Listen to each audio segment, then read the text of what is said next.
It's the best written video game in the history of video games. I'm not saying that to cleverly start this video, and believe me, I don't say that without giving it deeper thought.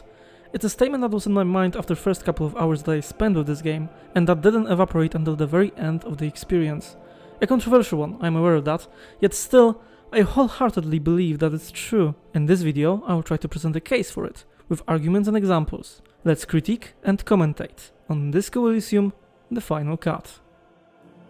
Before we begin, let me quickly introduce myself. Hi, my name is Had, and I'm very thankful to you for watching this critique video. I'm a starting Twitch streamer and YouTuber that mainly focuses on playing a variety of story-driven games and also Football Manager in my spare time. If either of those are of any interest to you, I would highly encourage you to check out my streams live at twitch.tv/HadGamesTV. You can find a link to it in the description below this video, and if you don't have time for that, I upload my playthroughs to this channel and organize them in playlists. For example, if you'd want to watch my whole playthrough of Disco Elysium, you can do that. It's on my channel and I will provide a link to the YouTube playlist down below. After playing other games, I'm thinking of doing critique videos on them, just like this one you're watching right now. In the near future I also plan to do some Witcher related stuff, as I'm a big fan of that franchise too.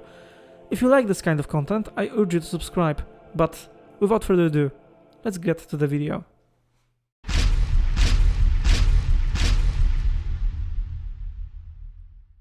You drank last night, definitely too much. Your consciousness dwells in liters of alcohol absorbed by your body. You fade in and out of it. You hear this voice. There is nothing. And have a conversation with it about nothingness, not having to do anything anymore ever. Never ever ever? Never ever ever, baby. Oh, okay.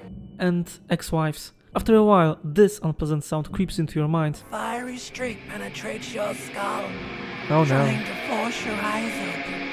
It's a sound, a clarion call from hell. And after that, you finally open your eyes. This is the first thing that greets you.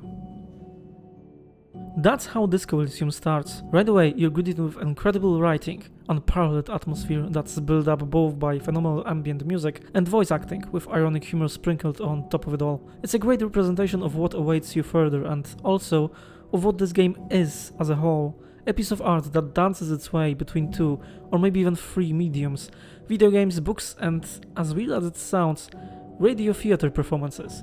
It's all of those and neither of those. It borrows from them, but creates something new in the process. Disco Elysium is usually classified as an RPG, but so is almost every other story game with a system that lets you upgrade something about the character you're playing. I heard opinions that it is an RPG through and through, and that its existence is an homage to Planescape Torment. I also heard opinions that it's one RPG system, this one, isn't enough to call it that it's complex only in its visual representation, and in reality, the game itself is more akin to a visual novel.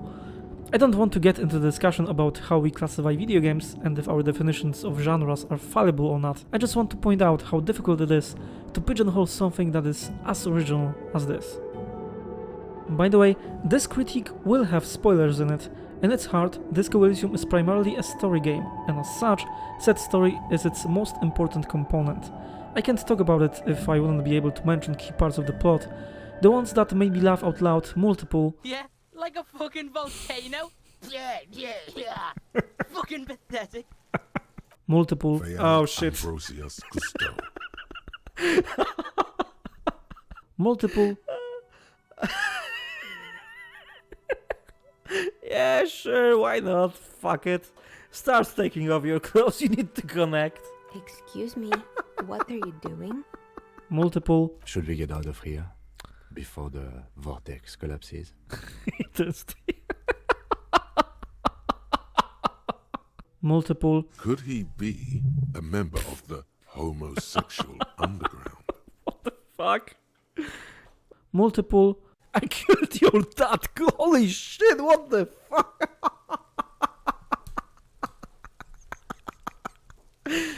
Multiple times. That shocked me. Huh?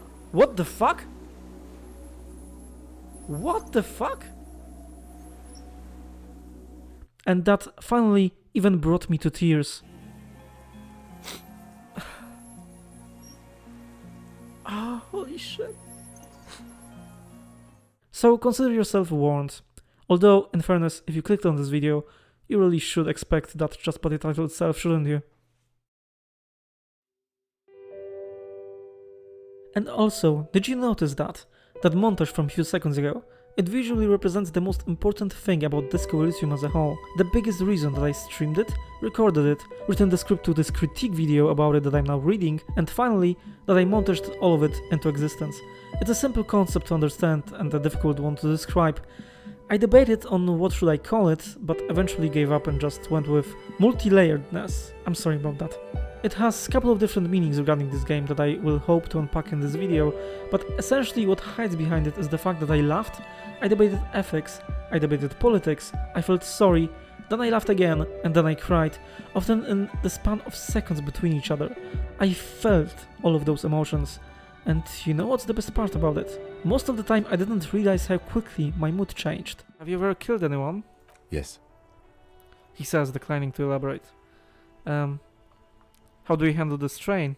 Everyone has their own method of coping. Some more effective or self-destructive than others. Yeah, he gives you a meaningful look. So, he implies that, I don't know, I have maybe some doubts about some kills that I made or something, and that's why I was drinking? Yeah, okay. Personally, I find it helps to keep up a few hobbies. Alright, this turned, this took a dark turn. And that's what I mean about this game. Like, 5 minutes ago, I was laughing my ass off. Because, there was something funny here, I don't remember, about being a hobo cop or, apocalyptic cop or something. Now we are, like, seriously talking about, what it means to kill while being on police duty. Yeah, that's like a really nice skill to have as a writer, to just change the mood like that. Another point for proving that this game is greatly written. The one thing that's most impressive in this game is how easily it can go from one mood to another, like how easily it can shift moods. One time, one moment I'm laughing my ass off because of how funny the dialogue is, and 1 minute later there's some real fucking conversation about what it means to kill people while being a police officer on duty or something. And those stuff are really like heavy and important and interesting to discuss and serious, right? So the game switches from mood to mood, and it does so in a brilliant way. In a the switch is not apparent, and that's a sign of a great writing. So that's why I always called Disco Elysium the best written game that I ever played, that I think is made, and I think I still stand by it. After you wake up, walk around the hotel room that you are staying in, see a broken window in said room that you conclude was broken by you, marvel at the destruction that is a space around you and that you were the author of, pick up clothes from the ground and a horrific necktie from the ceiling fan, try not to die as you do it, then finally put those clothes on you and look in the mirror. You realize that you have no recollection of the face that greets you in it. Behold. Oh no! That's right, you drank yourself into forgetting. Not only just about who you are, you soon realize that you basically forgot the whole world, and thus you start a new life. In a way, your past deeds still catch up with you, and digging yourself out of the hole that your character put himself into before the game started will need a lot of work. The world of Disco Elysium is fictional, and you have amnesia. The latter was somehow caused by alcohol, or more precisely, you drinking too much of it. A cliché, you say? True. Amnesia plots are prevalent in gaming. They are useful as a tool to create a bond between the player and the character they are playing as. Thanks to them, we can learn as we go, at the same pace as our protagonist that we're controlling. There's no disconnect. The main character usually doesn't know more, or at least much more, than the player. It helps us be more engaged and smooths out the landing, so to speak. We don't need a lore dump at the beginning to understand what is happening. If the character we're controlling is clueless about it, then we, as players, can also be. But yes, it is a cliché, so why does it work in Disco Elysium? It's simple, really. The game knows that it's a cliché too. It doesn't overtly say it, but certainly doesn't treat it very seriously. The fact that you forgot about the whole world because you drank yourself into oblivion is adding a comedic value to the whole thing. And thanks to that, even though you probably were an amnesiac at least a dozen times in the different video games before, it isn't irritating in the slightest. On the contrary even, it's often amusing. You learn that you are a detective, or that you used to be one in a previous life that you've forgotten about. Still, you have a job to do. That hotel you're staying at, well, in its backyard there's a body that's hanging from the tree. Apparently you were supposed to deal with it, but instead decided to drink for 3 days straight and ignore your assignment. Counting all the days together, the body's been there for 7 days straight. Does that mean the body is no longer in the tree? Dead body? Mm-hmm. I don't like dead bodies. Sure. But did you take it down from the tree? Yeah, I didn't, sorry. So, the body is still in the tree. Yep. This is the first time you detect a weariness in the lieutenant's voice. Okay. It is obvious he would have preferred for the body to no longer be in the tree. Where it has been hanging for 7 days straight. The game's main plot is, at its core, a murder mystery. There's a body, there are witnesses, finally there are suspects.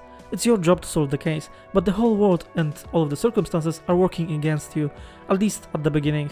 Manager of the hotel is rightly pissed off at you. You destroyed his property, devastated your room, and scared other customers. He wants money for the damages. If you fail to bring them to him, you won't have a room to stay in and essentially become homeless. Of course, because of your amnesia, you don't remember where is your real home. You can talk to yourself about this whole situation, literally, and the conclusion of such a conversation could be very interesting. If the situation is that bad, then why not just become a hobo cop? Where is home? The address is coming up blank, and this place sure isn't it. Do I even have one? But you've been at this hostel cafeteria for only 3 nights. Where were you before? You had to be somewhere. I don't know, near, south maybe? You don't really know, do you? I don't. Does this mean I'm homeless? I have only a vague blacked image. Yeah, I don't. South, maybe. Doesn't sound like somewhere you can stay if you run out of money. Could I trace the way back somehow to the exact street, the exact number on a building? I'll live in a dumpster, I don't care, fuck everything, hobo. Oh shit. Let's go with the funny one. I'll live in a dumpster, fuck everything, hobo cap. Entertain the thought when you get the time. Maybe being a hobo and a cop has its advantages. Thankfully, you have your partner Kim Kitsuragi, who is a direct opposite of you. You're a mess, he is organized. You're wacky, he's almost always serious. Kim serves both as a guide and a voice of reason. The choice to listen to it is yours though. Your partner doesn't overtly scold you, but usually just observes you and judges your actions in silence. There will be consequences of them, but usually not here and now. What will you do? By the way, you also forgot your name. But don't worry, when one door closes, another window opens. Yeah, let's try it. Invent a name for yourself. That would be funny. Raphael Oh, shit. Ambrosius Cousteau. Oh, fuck. It's a good time to explain the game mechanics. At the start you personalize your character and, in a true RPG fashion, assign points to your skill groups. There are 4 of them: Intellect, Psyche, Physique and Motorics. Once you do that, this screen opens. Every skill group has 6 separate skills. For example, Intellect has a Logic skill, an Encyclopedia skill, a Rhetoric skill, a Drama skill, a Conceptualization skill, and a Visual Calculus skill in it. At first, this whole screen and the whole idea behind it is quite overwhelming. The game doesn't exactly tell you how these skills will be used, and thus a new player will probably feel very lost. Disco Elysium borrows from tabletop RPG games. More important situations in the game have skill checks, and you pass them by rolling the dice. The more points in the skill, the more chance for you to pass the check, as the threshold for a successful dice roll is lowered. For example, if you have only 1 point in a Visual Calculus skill, then it's possible that with various checks regarding it, the chances for success won't be very high, and as low as even just 3%, so essentially you would have to get double success on the roll. If you have more points in Visual Calculus, the chances for a successful check increase, often dramatically. There are 2 types of skill checks: white ones, that can be retried as many times as you want, as long as you unlock them after a failed attempt with putting a skill point to the relevant skill, and the red ones, that can be tried only once. That's the system. The whole game is built around it. I'll tell you one secret though. This whole thing here that we talked about before, it isn't really that important. Yeah, you choose the skills you want to be good at and allocate points here and there, but at the end of the day it doesn't create that much of a difference, at least regarding the white checks. There are dialogue modifiers, bonuses, a perk system and even a clothes system that serve as a helper regarding your checks. From what I can tell, it's almost impossible to have a bad build. Still, some skills are more important for a detective than others. Logic and perception will be more useful in a murder investigation than Half-Light or Shivers, skills that you don't really even know the meaning of until you read their description, and even after that, they still can be really vague. In deciding which route to take, you have to use a little bit of logic of your own. Thankfully, the game is compatible with that. There is also a thought cabinet that basically serves as a perk system. Throughout the game, you gain thoughts, often very funny ones, and you have to internalize them, which takes some in-game time to do. After you do that, you gain bonuses and sometimes punishments to your skills. Funny thing is, the game doesn't tell you what the given thoughts will exactly do. You can guess that thinking of yourself as a superstar cop will give you -1 to logic, as it's clearly delusional, but you can't know that for certain before internalizing it. It sometimes feels like stumbling through the dark, I'm not gonna lie. Maybe that was the whole idea though. It fits the narrative. It's usually more useful than not to internalize those perks, but doing that costs skill points too. Skill points that are useful to unlock failed white checks. So you have to balance those things out. Failing to do so won't do too much damage, but your game could be a little more difficult if you don't have a skill point to open a white check that is pivotal to the main quest. Of course, you could save scam, but we don't talk about that. You know what? This may be the... If we failed it, this may be the first time in this game that I'm going to save scam. If it's not going to work. The air Fuck! is thick with anticipation. Great. Someone dims the lights as the music starts. A lump's in your throat suddenly. I would often go there. Oh shit! Oh shit! To the tiny church there. Yeah, let's fucking save scam. Sorry. Yeah, you have to do it. The Yes! air is thick with anticipation. Yes. I would often Oh. go there Oh yeah, yeah! to the tiny church there. The ancient reptilian brain. The best voice in the game. The smallest church in San. Okay, that's much better. Though it once was larger. As you probably noticed, almost the whole plot is pushed forward by the dialogue box on the right. It serves as a center of most in-game interactions, both with people and objects. The checks are there, the dialogue options are there, the descriptions are there. It shows us almost the whole of game's story. Dialogues, narrations from the narrator, and conversations that are happening in your head that you have with your skills. The nature of this box is quite paradoxical. It reminds me of a book, and with a comically big amount of text in the game, it could definitely pass as one. On the other hand, most of this text is given to you in chunks. It's spread out, the descriptions aren't too long and too boring, and when the game feels it's getting a little bit dull, it hits you with an absurd joke that makes you laugh your ass off and brings your attention right back into the plot. The idea behind the system is very clever. Developers of the game said that it was inspired by Twitter feeds, and it shows. It could have been very easy to mess this part up. Thankfully, the final effect is, in my opinion, absolutely great, brilliant in its simplicity. Now that we have game mechanics out of the way, we can talk about more important things. And I know how weird that may sound to some of you, that I'm dismissing them so easily. They are original, and the concept of having an internal dialogue battle with your thoughts, your skills, is very interesting, but once you break that down to fundamental levels, they are not that special in my opinion, and not something that this game excels at. I did not find them particularly bad by any means, don't get me wrong, although the clothes system starts becoming irritating at the end of the game, I'm not gonna lie, but they aren't the reason why Disco Elysium is a 10 out of 10 game for me. For me, personally, in video games that have a story attached to it, the most important aspect of them is set story. RPGs, FPSs, TPSs, even visual novels, could be made or broken in my eyes simply by the quality of the storytelling itself. That's why I even tolerate such games as visual novel games. And that's why I'm able to say that something so soaked to the bone with anime tropes and style as Danganronpa, that I usually am not a fan of, like, at all, can be appreciated by me as one of the greatest criminal mysteries that I encountered, at least in some of its parts. I'm willing to forgive a game many mistakes and choices that I don't agree with, or particularly like, if the story is good. That's just the kind of gamer that I am. Why am I saying all of that? I think, deep down, Disco Elysium is a visual novel at heart. It's not intended as a derogatory assessment by me, by the way. I like well-written visual novels, as I said before. RPG elements are there, sure, but they aren't that prevalent or even that important. 90% of the time playing Disco Elysium is like reading a book with dialogue options, or playing a visual novel with dialogue options. Again, why I'm mentioning all of that?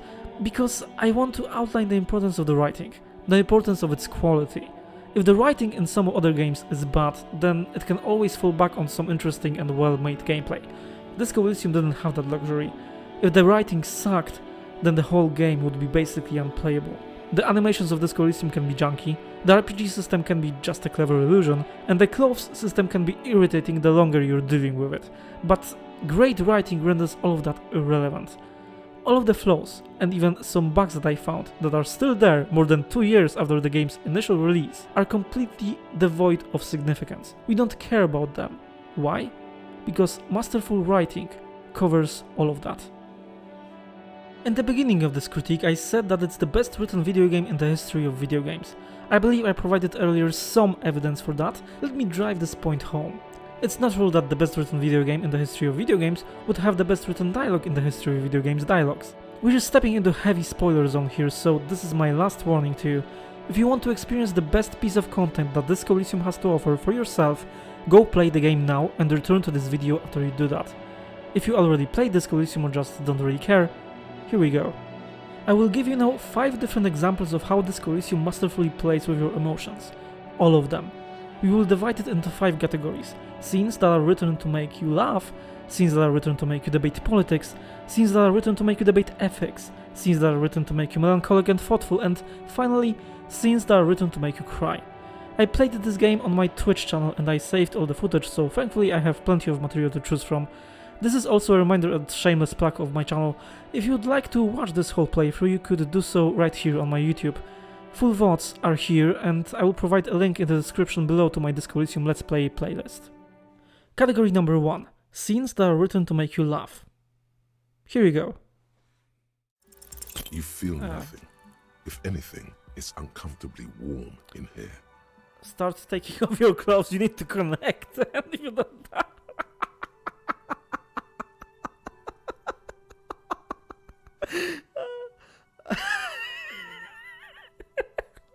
Yeah, sure, why not? Fuck it.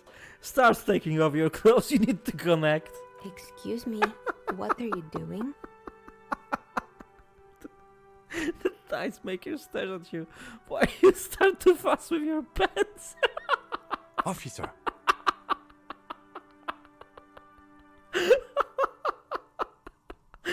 The lieutenant exclaims sharply.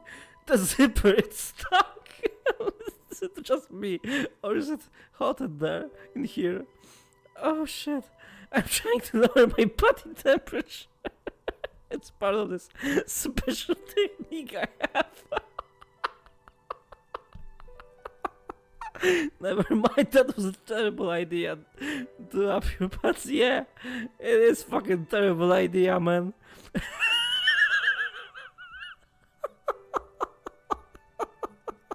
And this music, what the fuck? It doesn't... Oh shit, I'm crying. It doesn't fucking connect at all, man. Yeah, number 1. The zipper, it's stuck. Oh no, not the zipper. She rolls over to the other end of her table with a chair, looking for something to grab from the toolbox. A tool to get the zipper open. Really? Are you going to help me? Is it just me? Yeah. I'm trying to lower my body temperature. And why would you do that? Is it just me or is it hot in here? No, I don't feel hot. We're in a derelict smokestack. If anything, then it's cold here. It's part of this special technique I have. And what technique is that? She squints at you, a little astonished at what she's hearing. You still haven't gotten your zipper open. Okay, hear me out. Sometimes I get these feelings. What the fuck, man? You know what? Forget it. It was a bad idea. Okay, hear me out. Sometimes I get these feelings. Miss, I apologize for my colleague's behavior. fuck? He's still recovering from an unusual medical episode. Yeah, I am. What the fuck, game? What the fuck? I mean, I have to choose these options because they are so fucking funny. I cannot not choose them. But holy shit, it's Officer, this isn't how mature adults deal with their feelings. oh shit! Now I almost died. of shame washing over you. I almost fucking died. I feel so. No, not like that. It's like I can feel the wind, or I don't know, the air pressure, and then the air tells me things. Can we please just forget this ever? Number one. Yeah. Not like that. It's like I can feel the wind, or I don't know, the air pressure, and then the air tells me things. The air pressure told you to take your pants off in my studio? Fuck, man. This is not going very well, is it? Word-wise.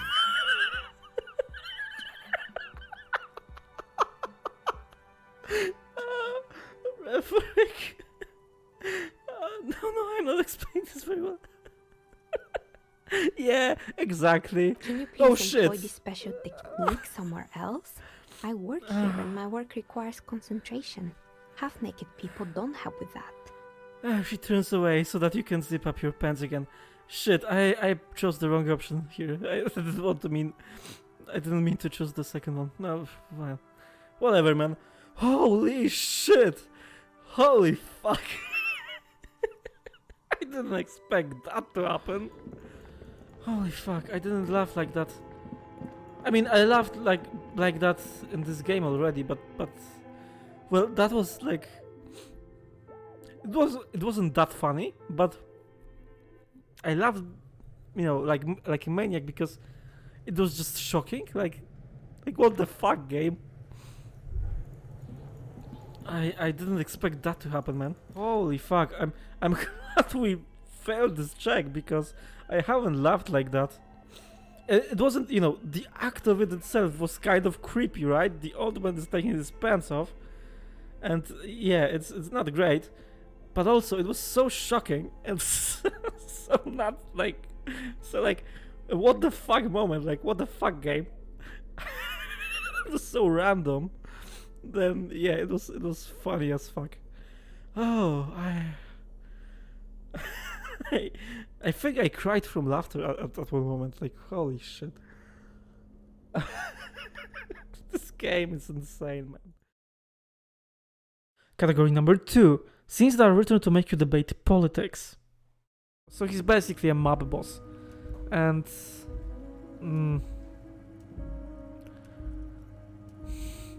And also, it's quite paradoxical, isn't it? It's a union, right? So, like, he's a socialist, I presume, or a communist. I don't know how extreme it goes here in this world. And yeah, it's quite paradoxical because the you know, the whole idea behind the system is that everyone is treated equally and fairly, and yeah, there aren't, you know, people who have much more than any other people, but in reality it all fucking falls apart. And the fact that the union, a socialistic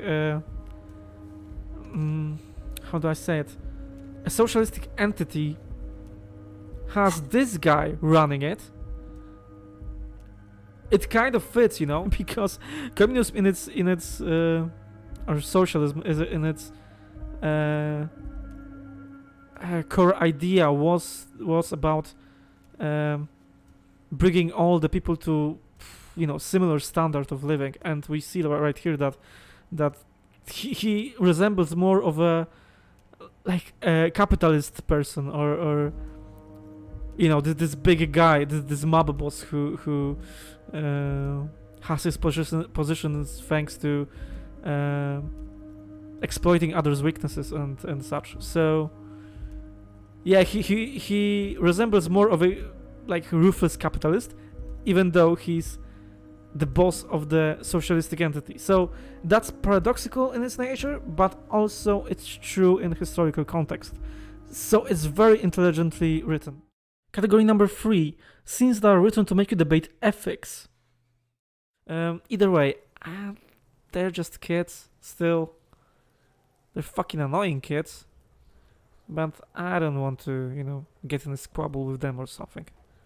I think we are basically a product of our environment and our upbringing, and it's clear that their environment and their upbringing isn't great, so they're just kind of a reflection of the society that that they live in, basically. So we have to have that in mind and not just take our aggression on them or anything like that. At least that's my approach. Yeah, you're stupid. You kinda are, but also he has that street smart, right? So I wouldn't call him stupid. He lacks basic knowledge on some stuff, but he's kind of intelligent in his own way. Okay. Category number 4. Scenes that are written to make you melancholic and thoughtful. I provide 2 examples here with a little bit of comment beforehand. In the first one, we talked to the character named Joyce. As I explained, our main character suffered from amnesia and literally forgot the whole world. The woman he talks to explained the reality to him. This conversation is about an hour long, and of course, I don't have enough space here to include all of it, but without it, it's kinda hard to appreciate this scene as a whole. On my channel, I have this part of the conversation with Joyce uploaded in full. It's appropriately titled The Best Written Conversation in Video Game History. I will also provide a link to it in the description of this video if you're interested in that. For now though, I will try to montage the best bits so that I can somewhat convey what I have in mind. Here we go. I'm guessing it will become a little bit philosophical maybe also. So yeah, it fits. There's a mood for it. Enlightening and stuff. Let's go with it. Let's go down the list then. Where are we? We're in Martinez, baby. Baby? A casual term of endearment popular among the 50-plus crowd. It's a disco holdover, pay it no heed. I'm a disco holdover myself. Aren't we all? And what is Martinez? Martinez is a district of Revachol. A very small district tucked away near the industrial harbour. North of the 881 and Jamrock. She looks around, her green raincoat flapping in the wind. You would be excused for not knowing about it. Unimportant, they say. Forgotten, even.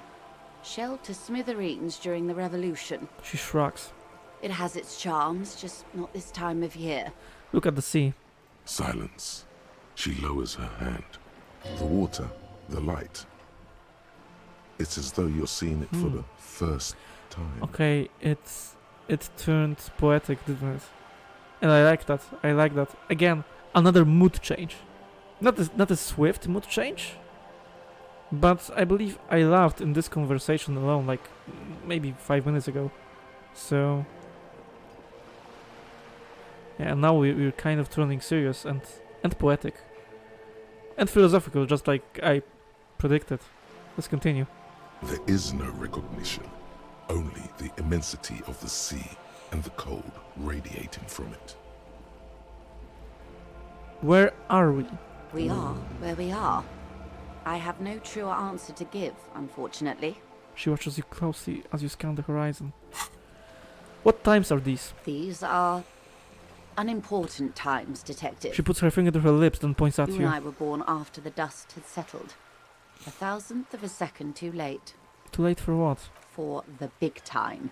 Her eyes light up. There's a flash of teeth. What's the big time? The revolution. She says. Huh, and what is the revolution I keep hearing about? It's quite easy. Every 100 years or so, our species gets together to decide what's next, who gets shot in the head, and who gets the mineral rights. It's a real kerfuffle. I mean, it's accurate. It's a simplistic way to say it, but it's accurate simplicity, I think. Who got shot in the head? Those would be the communists. Generally speaking, 40 million people got shot in the head during the World Revolution. But the communists, they all got shot in the head. Continue. Oh, and the anarchists too. They shot them well. So well, one forgets they even existed. Did the communists and the anarchists shoot back? Did they ever? Before they got shot themselves, they shot 2 million people. How did the liberals win it all? They didn't win so much as survive. We were the last ones standing when the war ended. Everyone else got shot in the head, remember? Okay, so she identifies as a liberal, that's not surprising. We. She's one Yeah, of them. okay. Of course. I caught that also. Technically speaking, Mhm. you are a moralist. The color of moralism is blue. The official motto of Moral Intern, or Moralist International, is a blue forget-me-not, a piece of grey sky. Unofficial. For a moment, there was hope. Let's go with number 3, it's the most fun one. Because, yeah. Okay, if I was picking the option that doesn't commit to anything, then hell yes I am. And also not. An almost endearingly moralist standpoint. She bows. It must be hard to take a moderate approach to head shooting in your line of work. For the first time in a long time, it seemed like things were going somewhere. Were they? No. It was a market mirage fueled by cocaine and quantitative easing. The 40s dispelled it like a cold splash. An Isla-wide hangover, you might say. And here we are. She curtsies. Welcome to reality, baby. I like that. I freaking like that. Again, masterfully written. Masterfully written. And, you know, a clamorer. Clamora. How do you say it in English? Yeah, a buckle. A bracket. A clasp. A brace. A fastener. You know what I mean. Yeah, it's an expression, at least in Polish language. I don't know if it's directly translates to English one. Yeah, when you start the conversation in one way and end it in the same way, really. She started it with baby, and I asked her about it, and then she concluded with that. And it's a very, you know, very intelligent way to connect that. I just don't have enough information, and I have, you know, I have enough knowledge to admit that I'm not knowledgeable enough. If that sentence even makes any sense. Yeah. Let's go with number 5. I don't know what I would have done differently. And you would have died, most likely. Okay. Not far from here. Maybe even right here, during the beachhead, defending the coast the day the coalition took the city. Probably. Happily. No way I wouldn't have fought with the communards. Probably. No. Almost certainly. The commune would have forced you. Such was the fate of the undecided. I want to know what you are. She hums. She won't maneuver her way out of this one. Say nothing. I am the vilest of the vile. She says with A a sudden... traitor. A devourer of nations and infants. She says with a sudden flash of teeth. Okay, that's interesting.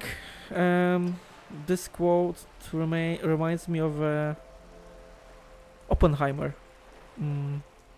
I am become death, the destroyer of worlds. And he was quoting something else. What was it?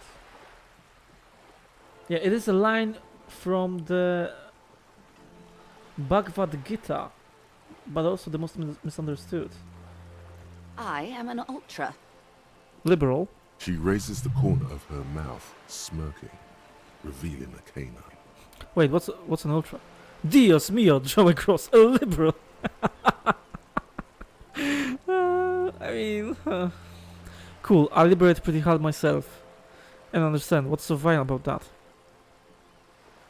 Okay, wait, what's an ultra? An ultra-liberal. Yeah. It's a type of liberal. From the revolution. It's, not the moderate kind. Okay. Dios mio, draw across. A liberal! Yes. She not I stole me. am the nether creature of the Forbidden Swamp. I pushed the king under a shit wagon and betrayed the revolution. My kind surrendered the nation to financial colonists. Continue. Perhaps you thought we'd gone extinct. After all, no sane person identifies as an ultra anymore. Not in broad daylight. She looks into your eye. Tell me, now that I've uncoiled myself, are you repulsed? I don't think so. In her green eyes, you see a mixture of truth and self-satire. Decades of guilt and pride. You're a monster. I forgive you. I forgive you, but only because you're charming. I don't care. Number 3. I forgive you, but only because you're charming. A devil, who being of great charm and guile, sneaketh into the homes of the godly. She pronounces. Devil. Vile devil. Shake your head slowly. I hope we are able to continue as friends despite my scaly bulk and the treacheries committed by my people against the suzerain and the commune. You're a patriot. Yes, I suppose I am. But I wouldn't be a patriot anywhere but here. Every patriot says that. Seditious talk, man. The lieutenant puts down his notes and gives her a look. Yeah, I was debating if I should compliment her, but yeah, let's do it. This is probably the best conversation in this game so far. Like, holy shit, man. They again, masterfully written. Masterfully written. You're a smart woman. Perhaps. My intellectual vanity will be my undoing. Her earrings chime as she nods. What is this? Spread your hands. A bird? A sphenicid? A flightless bird of the polar regions? She tilts her head. That's cute. Keep guessing. Am I really that awkward? I meant what does this place you. Keep guessing. Some sort of krill hunter? No, wait. Joyce raises her eyebrows. You're an ancient ruin. A symbol of hubris and decay. Half submerged in some salty sea. Are you saying I'm ruined? Of course you're not, my dear. I'm just terrible at guessing games. I meant, what is this place here? Ah. This is the pier of Rue de Saint-Ghislaine, 33A, where the tenants have been kind enough to rent me a slot. She spreads her arms almost as wide. I love this poetic back and forth. Yeah. I think it's fair to call it poetic. I think I use this word ad nauseum regarding this game, but still, it fits. It fits. It's poetic and self-ironic, and yeah, I'm a big fan of that. It's so freaking original. I don't think any other game did that. Maybe I'm wrong. Maybe I don't know. Some indie title that dabbles in that stuff, but still. Okay. Or two. Splat, splat. From a dilapidated balcony, Cindy the Skull gives Joyce the evil eye, her red paintbrush held to her throat. Oh. Okay. You could be wrong, but from here it appears as if she's running the brush across her throat in a soaring motion. I don't think I'm wrong. Wonderful. You're a destroyer of worlds, or devourer of nations, maybe. I think you put it that way. Yeah, you're a devourer of nations. Don't act surprised that they don't like you. What is that? Point to Cindy the Skull. The girl in the old lady rags. Yes. Looks like a sullen and rebellious member of a teen infraculture. Infraculture? Yes. You and I belong to the supraculture. We're common, the herd. The music on the radio, the food in the chain restaurant, those are all too popular for the girl in the old lady rags. She prefers a fantasy world, an infraculture with its own dress code and vernacular. It is an illusion, I'm afraid. There is no refuge from the supraculture. One may dye their hair green and wear their grandma's coat all they want. Capital has the ability to subsume all critiques into itself. Even those who would critique capital end up reinforcing it instead. Right. That's the nature of the system. Let's continue. All right. What next? She pauses to take a long, leisurely sip of tea. I'm having so much fun here, man. So freaking much fun. Let's continue. Suddenly, you're not so sure you're part of the supraculture. I mean, everyone is kind of a part of supraculture. At least they have to... maybe not be part of it, but... they have to be surrounded by it if they want to live in a society. All of us, I think, we have to mend the two concepts. But yeah, I don't want to let it go. Let's continue this conversation. I think I may be a part of an infraculture. And what would that be? Her eyes go round with surprise. Cop, disco. I don't know, I just feel it. Neither cop nor disco are infraculture, I don't think. But let's go with disco. Yeah, I think disco is supraculture, actually. Okay, let's say it. Disco. I can see that, yes. I dabbled in those dark arts myself, not so long ago. She smiles enigmatically. I assure you, it was a thoroughly supracultural phenomenon. Definitely. All permeating.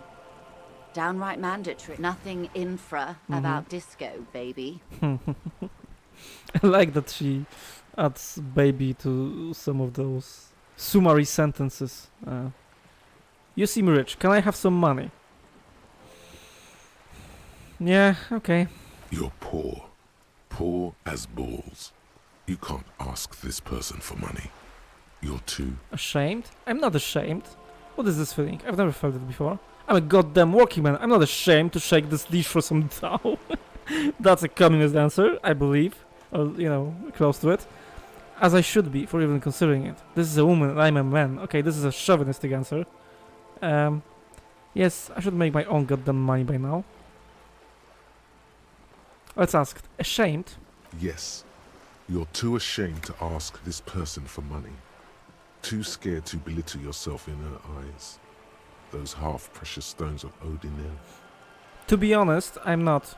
Even if I belittle myself in my mind before her, she's intelligent enough to not take any advantage of it.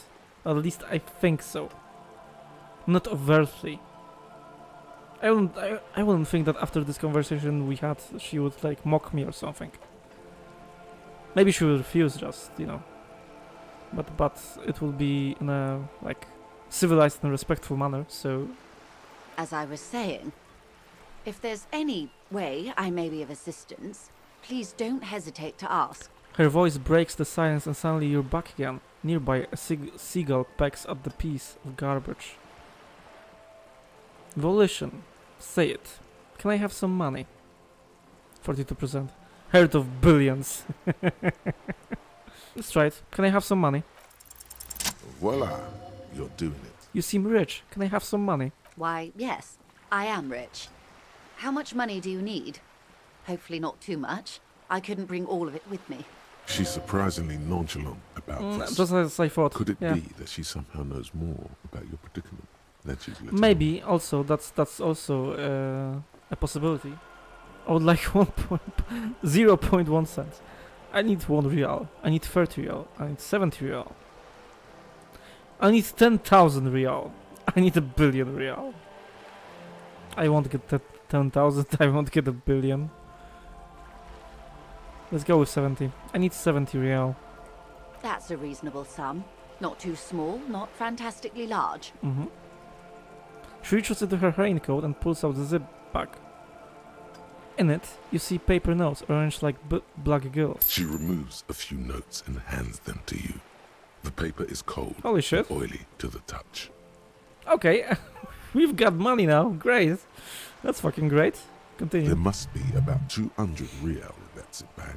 Okay. maybe a little less. Now, how else can I help the RCM today, besides supplementing its salaries? She bows and then raises a single eyebrow in your direction. I think that's all. Thank you. That's all for now. Of course, Detective. Take care. You too. Holy shit, once again. This game, man. Yeah, I guess the game points out that I, like, take money from everyone. You could say I took some money from that Manana guy too. Yeah, one fucking real.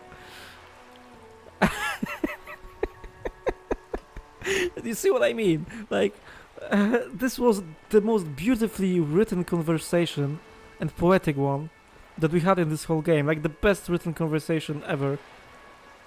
Again, if it's the best written video game in the history of video games, and I still stand by that statement, then this conversation is the best written conversation in the history of video games. By that conclusion. Yeah, and you know, it turned serious, it turned poetic, it had like ambience to it, atmosphere, and everything about it was absolutely great. Like the back and forth and the clever dialogue and a little bit of flirting here and there, but not that much. And yeah, it was so clever, man. I liked it immensely. And then 1 minute later, this thing right here made me laugh my ass off.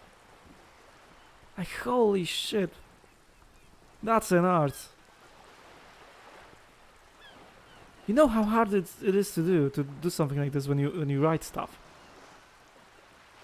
to just change the mood seamlessly. Just, you know, add after the great conversation that explains to you the whole world and its concepts and such, just add this ridiculous, absurd joke in there, and you are laughing your ass off. And holy shit, come on, man, you have to admire that. But that was on a genius level, I think, of like atmosphere building and just the right amount of funniness. Like all about it was perfect, in my opinion. And here is the second example. Seriously, just feel this ambience. Do I want to be naive or do I want to be pessimistic?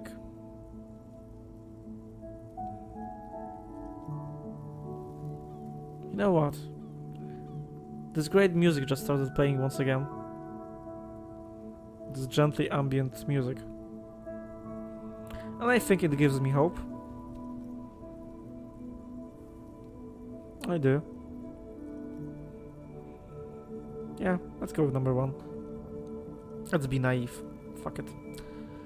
I hope our investigation will help improve the situation here. At least do some good. Me too. But I wouldn't count on any drastic changes in our lifetimes. I wouldn't count on them too, he says quietly. He is very tired, but the dark circles under his eyes make him look younger, not older. Again, what a fucking atmosphere. Oh man. The snow, the night, the lights in the night, music, empty street.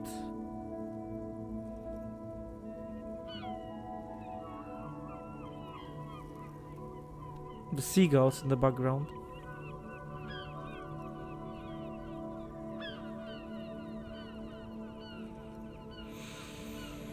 Right, okay. Thank you for this. Yeah, it's getting very cold now. Let's go. And finally, category number 5. Scenes that are written to make you cry. There are two of them that are the most glaring ones, at least for me. The first one almost got me because of similar experiences that I lived through myself and the parallel that I drew here, but overall I held myself together there. The second one though completely won the battle, and I believe it's the most important scene of the whole game that turns it on its head. Here you go. This is going to be so hard. Hold on, Kim. We should discuss this before we move on. What should we expect? You're right.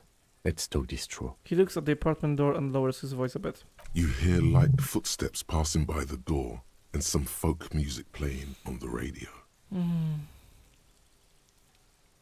You know what? I'm really fucking sad right now because this is the working class woman, right? It kind of reminds me of my mother a little bit. Like her appearance kind of reminds me of my mother's. And yeah. We have our first preliminary identification. In all likelihood, the deceased is the husband of Billy Méjean. Right. We need to confirm this, as well as deliver the death notification to Billy herself. Now, delivering a death notification is never an easy task. There's a reason why it's often called the most stressful part of our job. This is why it's usually done in pairs. You got this. I'll be monitoring reactions, ready to act if necessary. What if I don't want to do this? Yes, it's hard. But there is no easy way to handle this information. It just has to happen, as soon as possible. He stares at the front door for a moment, his face still. Do you have any advice? Like, tell it, like, don't prolong it. Don't say it in an like easy way or in a respectful manner or some shit like that. Just say it quickly and to the point. It's like a plaster being ripped out of the wound. Dad, just don't say that you know how they feel. Okay. You don't. Also, very, very true. Yeah, I dealt with death in my family, and I'm sure many of you did also, so... Yeah. That's a good advice. Alright, I think I'm ready. The lieutenant motions towards the door. Knock. Hello? Who is it? A voice calls out from the other side of the door. And someone turns down the radio. Oh shit, man. The radio thing also reminds me of... Oh... It pulls at my heartstrings right now. Look at the lieutenant first. He gives you a short, encouraging nod. Is this Billy Méjean's home? This is the police. Please open the door. The police? A moment, please give us a moment.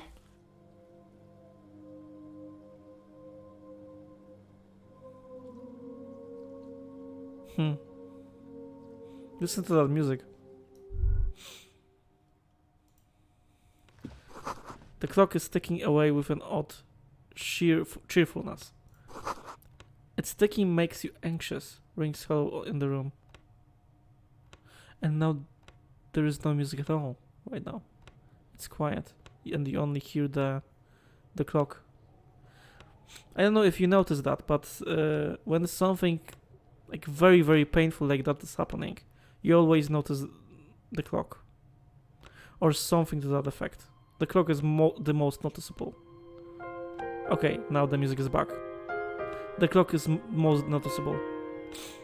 When something to that effect, the tragic thing happens. Right. It's you from the book stand. Did you come to bring my cockatoo back? She smiles nervously before the smile vanishes from her face. Oh shit, I'm feeling like an asshole right now. I was like having a little bit of fun at her expense, and for some reason I was fucking right that her husband was missing. Right. Shit, man.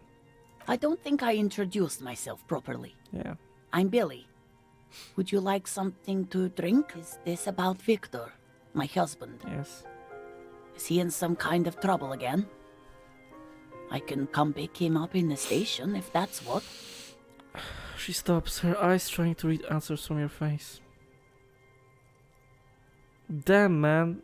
It's getting me emotional right now. Holy fuck. I'm so sorry. I'm so sorry. Keep it together. Yeah. You don't want your body language to tell her the news.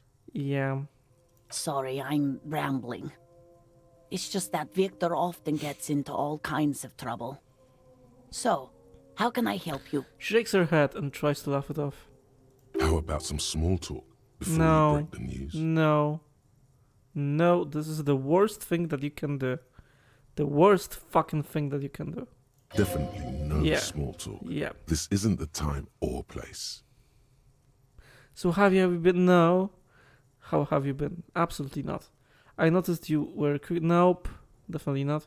You live here with Victor, your husband. Nope. Empathy, impossible. Tell her about the dead body. 72%. Come on, don't fucking fail this check, please. Don't fuck me over here, game, please. This is actually the kind of scene that I would like to not be turned into some funny mess. It's not something to be made fun of. You've done this Thank you. before. Just keep your focus. Thank you, game. God, do I just say he's dead like that? Yes. Ma'am, I'm very sorry to say, but your husband, Victor Mejean, was found dead on the Martinez boardwalk. What did you say? She blinks. Your husband, Victor Mejean, is dead. I'm very sorry for your loss, ma'am. Oh, She touches her neck, eyes pale, like pearls on seawater. oh. But he was just... She says again. She looks at the kitchen table, where 2 cigarette butts are still in the tray.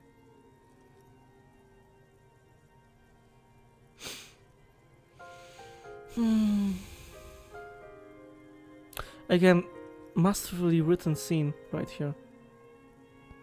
Holy shit, it makes me feel so many emotions right now. I'm not like crying, but I'm like fucking close to, man. To be honest with you, to be 100% honest with you. Like, I empathize very, very much right now with this lady. Very much.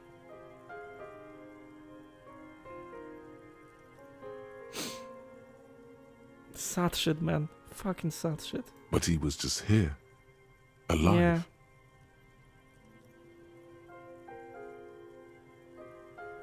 My dad died in my arms, and after we went back to our home, and we were in shock, we didn't really cry. Like not at first. After that, we were fucking mess. But at first, when it happened, we were like in a fucking shock, in a state of shock. And after that, a little bit after that, you were finding things. His glasses, his clothes, and the book that he was reading. That was on, you know, he was in the middle of reading a book.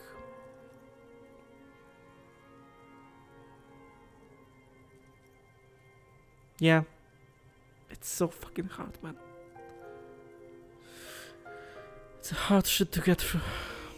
Continue. We understand this comes as a huge shock. Yeah. I want you to know that me and my He partner points at you. are here for you if you have any questions. Take your time, ma'am.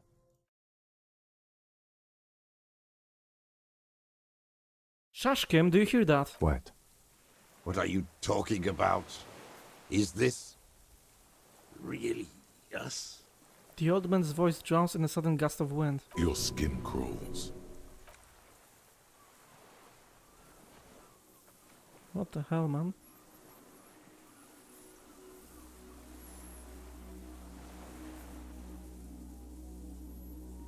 Huh? What the fuck? What the fuck?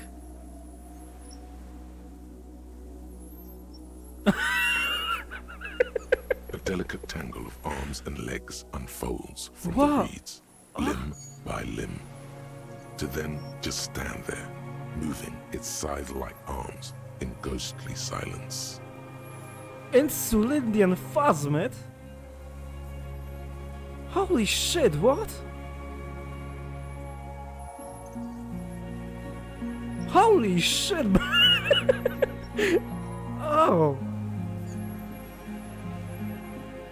Blink?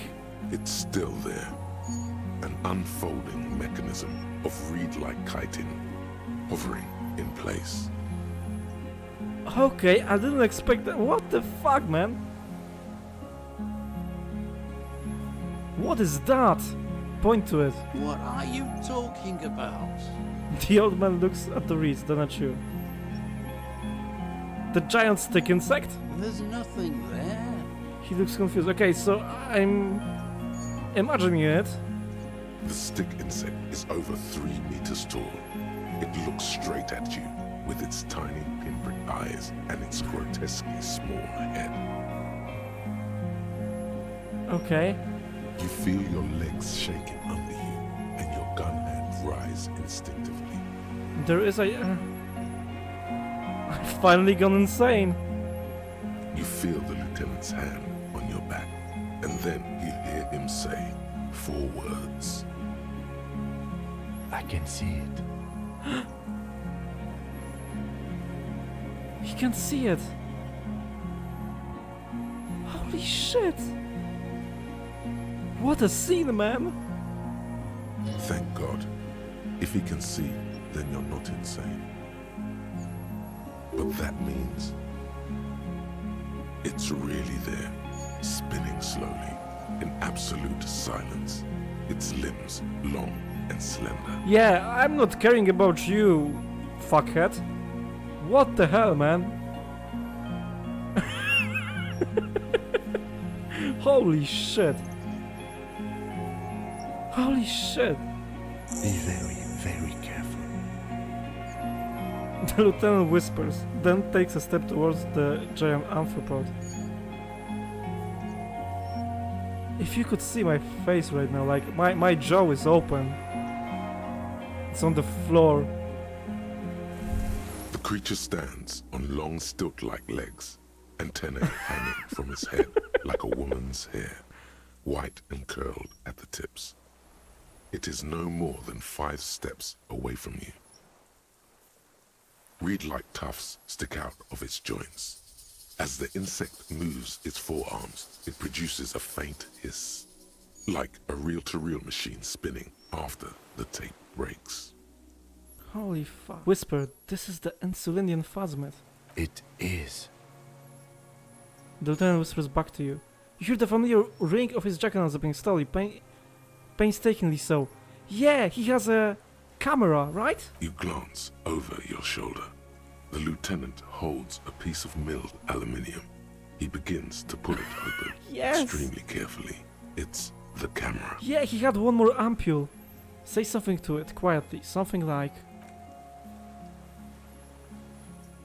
You exist. A sudden chirrup fills the air. The walking stick moves its whole body, limbs working independently of each other, like the parts of a masterfully constructed machine. Oh man. If only Lena and Morel could see this. Holy shit. Something in its body language has changed. Raise your hand slowly. The insect stops its stridulation, seeming to observe you. Holy Below shit. its crown of reeds, little pinprick eyes detect motion, glittering. The world stands still around you. Suddenly, there is silence. Raise your other hand too. As you do, the invertebrate comes to life, its limbs moving independent of each other, as if each has a mind of its own. They are white, like stalks of porcelain, knitting above you, praying to you. That's right, pray now. Put your hands down. Don't pray to me, I'm nothing.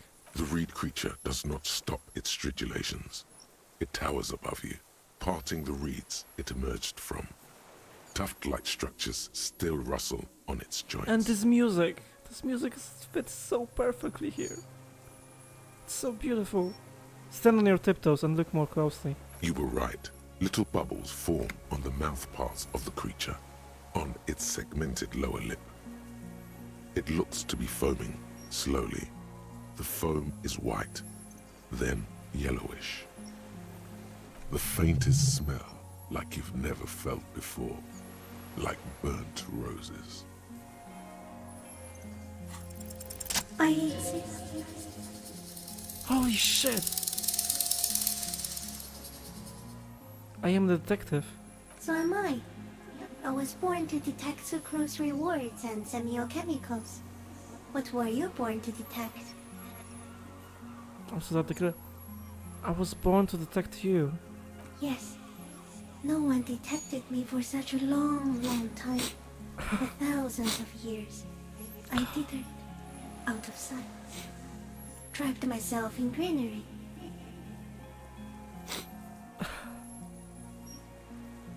Ah, holy shit. I'm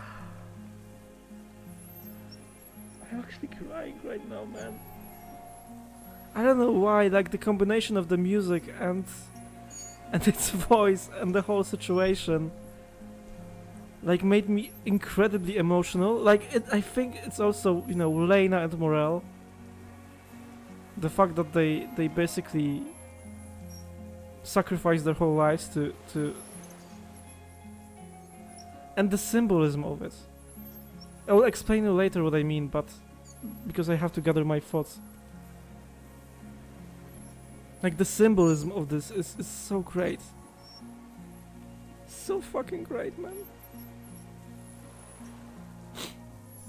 I didn't think that this game would make me cry. Like it was close, like I was close to crying when I had to talk to Billy Majon about her, you know, dead husband. But I held myself together there. It was freaking sad as fuck, but I held myself together, and here I didn't. Oh shit. I'm laughing at myself kind of right now.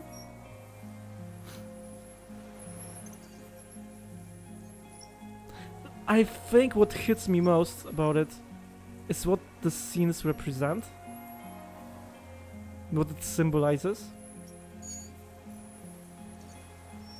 I will tell you about it later. I have to think about it some more to formulate some cohesive thought, but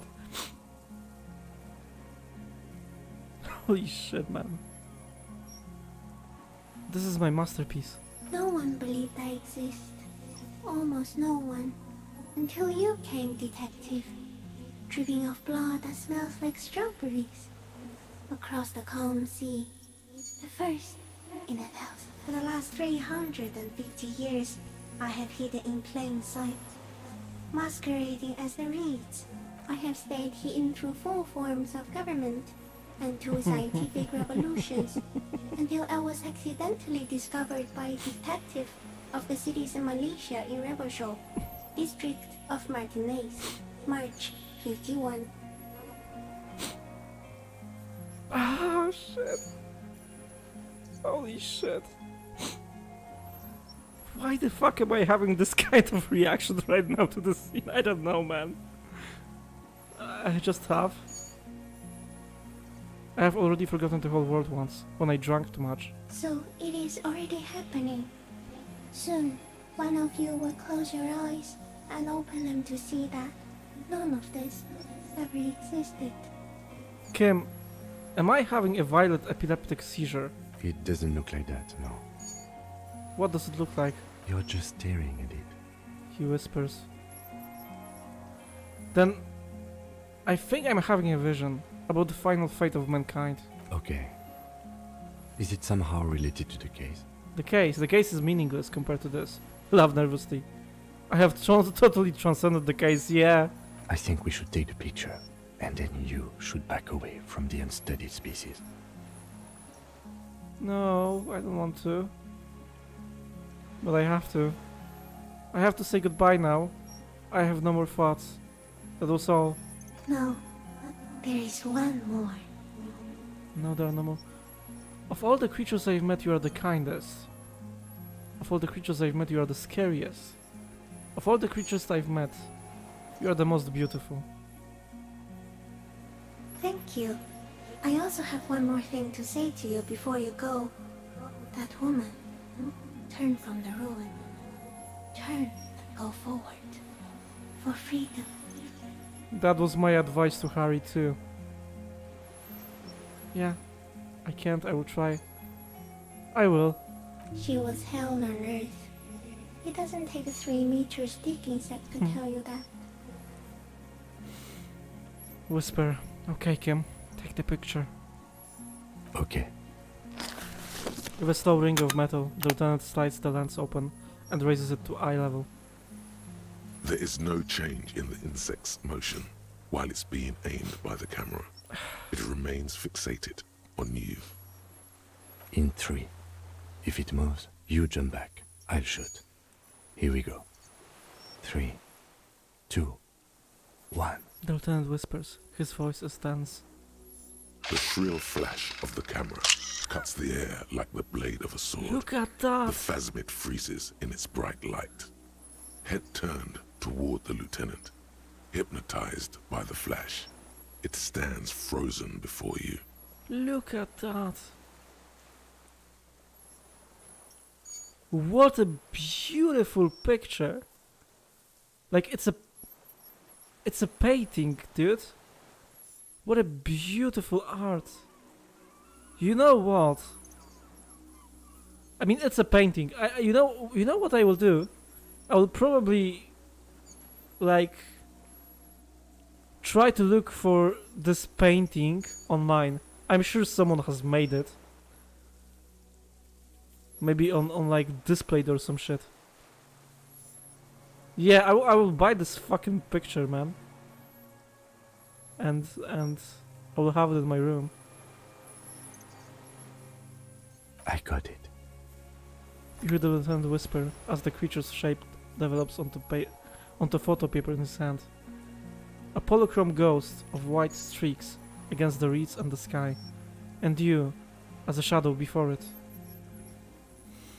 Okay, I've gathered my thoughts, I think somewhat, and I can explain to you why I'm crying right now. I think.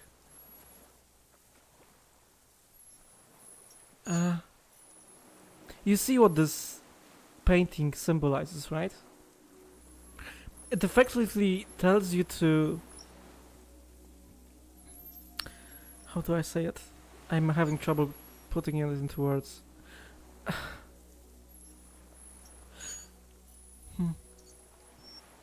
To not give up? Something to that effect. Yeah, these emotions I'm feeling are very fucking complicated right now. But how do I explain this?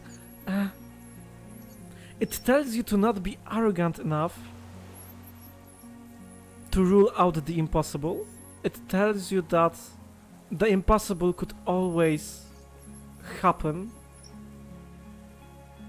That there is always a chance for it. There is always a chance for you to discover something. Not you know, this is a symbol. When you look at it, it's some stickback, right? And that's it. But this is a symbol for something.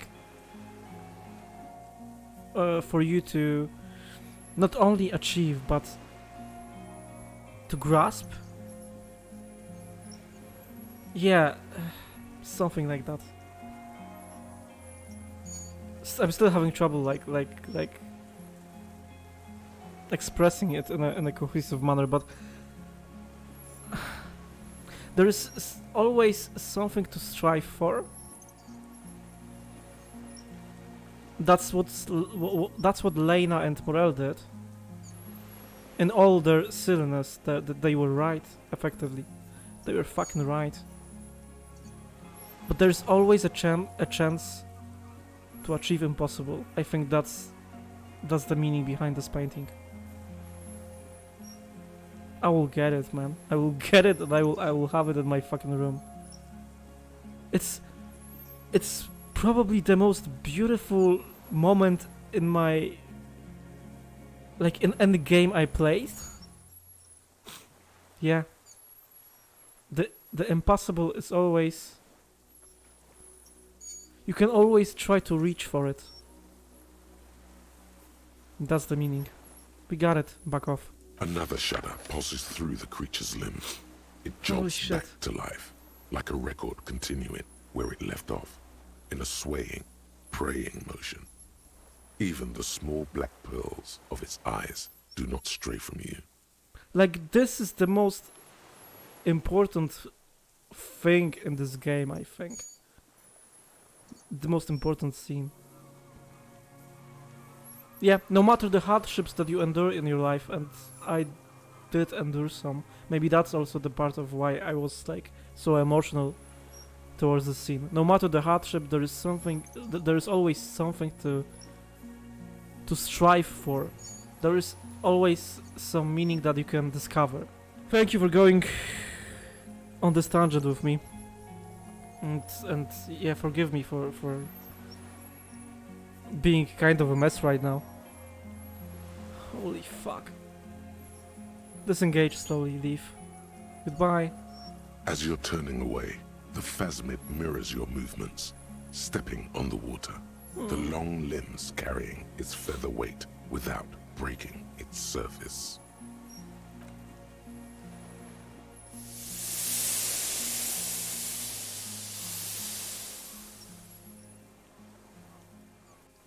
Goodbye. Holy shit, man.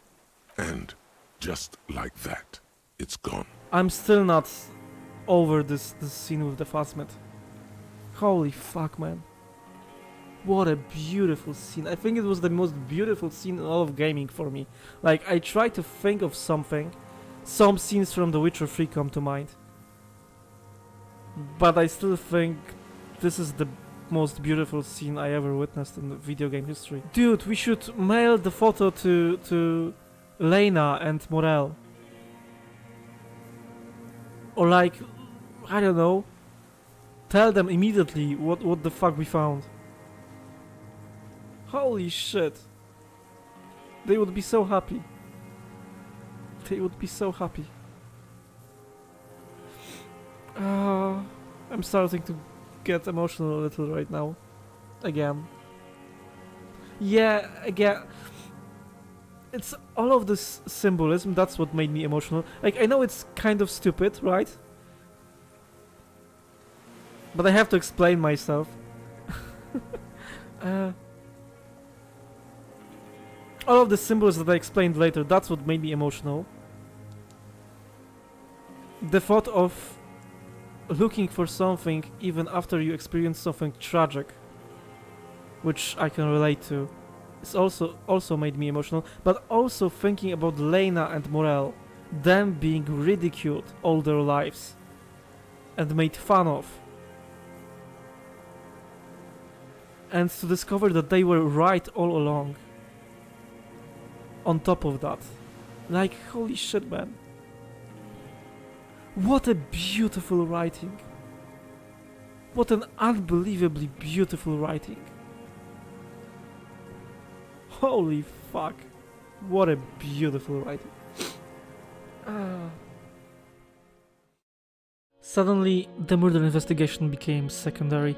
The whole plot was turned on its head.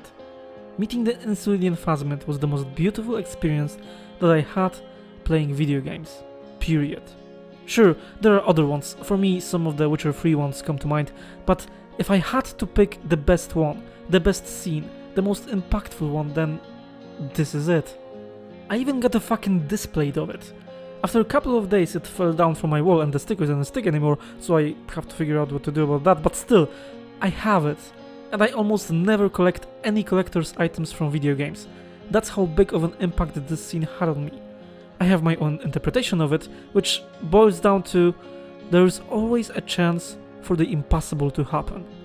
And this painting will be in my room, forever near me, to remind me of that. Did I convince you? I hope so, and if not, then at least I hope that this video could provide a starting point to an interesting discussion. Of course, I didn't play all the video games in the world, so it's entirely possible that some hidden gem is written in the better way than Disco Elysium. If that's the case, provide me with a title. There are some that come to my mind too. Problem is, if I compare their level of writing next to Disco Elysium, then Disco Elysium always wins that battle, at least to my mind. If you have some thoughts, then I urge you to share them in the comments. I think it could be fun, discussing the game, that is. Thank you very much for watching this video. If you liked it, please like and subscribe. If you didn't, give me a dislike, and if you could, some constructive criticism in the comments so I know what to do better next time. As for content that I will be putting on this channel, I will probably do some shorts from my Disco Elysium playthrough, that is maximum 2 minutes long videos of some of the best stuff. Most of them will be funny, but maybe some of them will be from more serious scenes. I also plan to reread Witcher books. As you probably noticed, I have an accent, I'm not a native speaker, and I would like to apologize here if I pronounced some English words incorrectly. Going back to the Witcher stuff, I'm from Poland, and the authors Andrzej Sapkowski's books were written originally in Polish.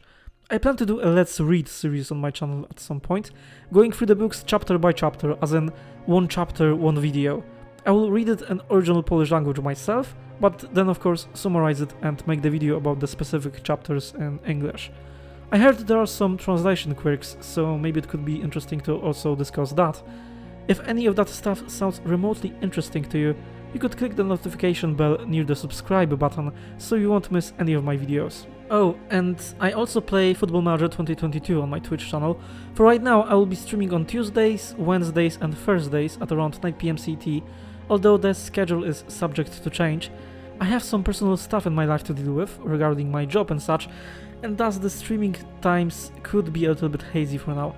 And when I feel I'm ready, I will tackle another story game, just like I did with Disco Elysium. First, I will play it in whole on my Twitch channel, then I will put the VODs of those streams on YouTube in the form of Let's Plays, and then after I finish it, I will prepare another commentary and critique video, not unlike this one.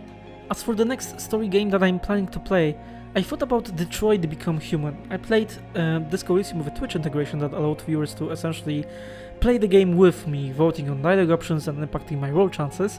There weren't usually many people watching my streams, but sometimes when there was someone in chat, it was a fun time interacting this way with others.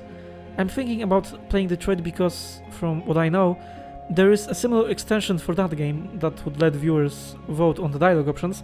Personally, I think it could be a lot of fun, but of course, let me know what you think about it in the comments down below. And I think that's it. Once again, thank you for watching, have a great day, have a great night, wherever you are on the globe, and I hope to see you soon. Goodbye.